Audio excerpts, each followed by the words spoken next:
A first pitch tonight thrown out by Bob Kendrick, president of the Negro Leagues Baseball Museum in Kansas City. He'll be seeing Justin Dunn there soon. And that's a nice strike there. He'll be joining the broadcast as well tonight. Look forward to hearing from Bob tonight.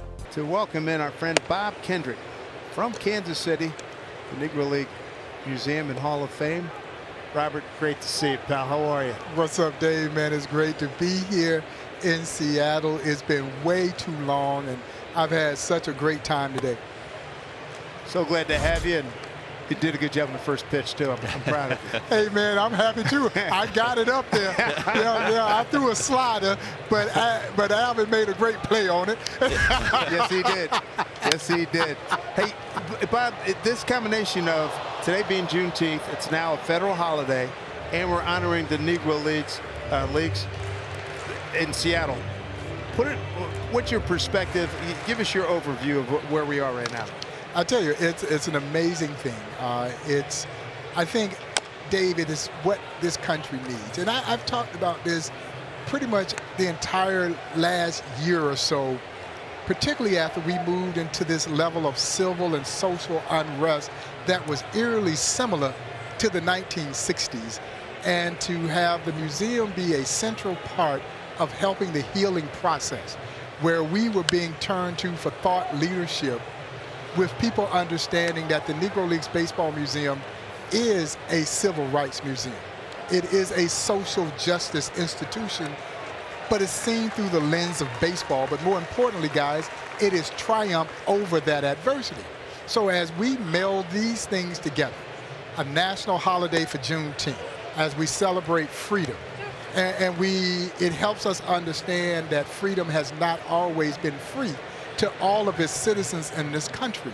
And it just moves us another step closer to this evolution that one day, in some point in time, that we will all be treated as equal human beings. And hopefully the winning spirit of the Negro Leagues help move us even a little bit closer.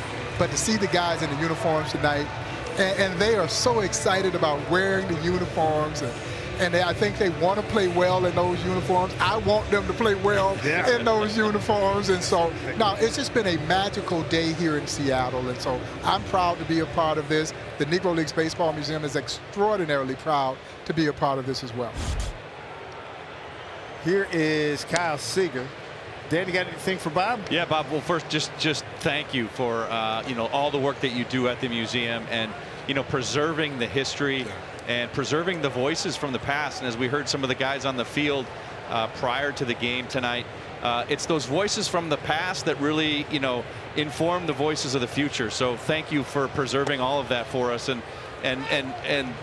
of all the stuff that is there, and the exhibits and all the things that you have at the museum, is there anything for you that's most inspirational, or that you tell someone, hey, you can't miss this when you go to the museum? And believe it or not, it's a nondescript photograph of Henry Aaron, a young Henry Aaron standing at the train station in Mobile, Alabama.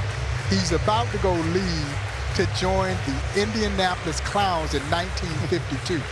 And then he must have weighed 150 pounds.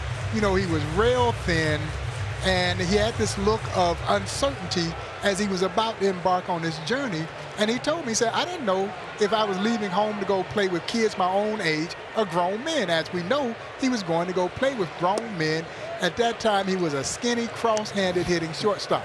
And so for those who may be hearing that term for the first time, Henry Aaron was a right-hand hitter who was hitting with his left hand on top. And that is unorthodox. The fear is that you break your wrist hitting in that manner. Well, the Clowns were reluctant to want to move the right hand in the right place because they didn't want to tinker with this kid's swing. But they did. And the rest, as we say, is history. But what I love about that photograph, if you look at that photograph, Henry Aaron has a small duffel bag right at his foot.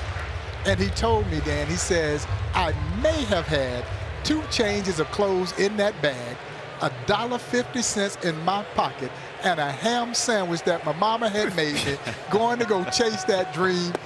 It worked out pretty well for the Hammer, and he would become one of the greatest of all time. but so many come to the museum and they did not know that Henry Aaron's illustrious career began in the Negro Leagues. Yeah. The same could be said for Willie Mays and Ernie Banks and Roy Campanella. These are some of the biggest names in Major League Baseball history. Their careers all began in the Negro Leagues. Nice play at first by Ty France, 2 down. And so this exhibit chronicles all of their guys, all those guys who were trailblazers. They were pioneers. And so we felt compelled that all of their stories should be told. But it also focuses on World War II, which set the stage for integration in our sport. Because if we were going to point to one single event that ushered in integration in our sport, it would be World War II. Because now you've got the irony of young black soldiers dying, fighting the same racism in another country that we were being asked to accept in this country. And that started the sentiment, well, if they can die fighting for their country, why can't they play baseball in this country? And that kind of propelled Branch Rickey to make the move to go get Jackie Robinson and knock down baseball's 6-decade-long self-imposed color barrier. And don't forget, the man was a capitalist, too. He knew he could make some money. Oh, Mr. Robinson and company. No, I think Branch Rickey had planned to go get as much of that black talent out of the Negro Leagues as he possibly could, and he was not going to pay for it. So, you know, and even as the other major league owners started to buy this talent, man, they're getting this talent for pennies on the dollar. Right. You know, I don't know what they paid for Henry Aaron. I think it was maybe $10,000, $15,000. But can you imagine a $10,000 investment that gets you Henry Aaron and Willie Mays and Ernie Banks and Larry Doby? You know, I mean, it is unheard of. But the other Negro Leaguers, I should say the other Negro League owners, really had no choice. So they started selling their star players to try to get as much as they could, because it wasn't a matter of if the Negro Leagues were going to fold. It was simply a matter of when. Yeah, you bet. No question about it. It's a shame, too, and it affected a lot of economics in the black community in those cities, too. Oh, no question, because wherever you had successful black baseball, you typically had thriving black economies. And so, quite frankly, Dave, I'm not sure the African-American community realized what we were losing when we lost the Negro Leagues. Yeah. We were naturally excited about this opportunity to see how our great black stars were going to fare now that they had the opportunity to play in the major leagues, because despite what they had done in building the Negro Leagues, the world still said the highest level of baseball you can play is in the major leagues. Dylan Moore does not have a play. So they wanted to prove to the world that they could play this game as well as anyone, but the detriment of that was the decline in black economy.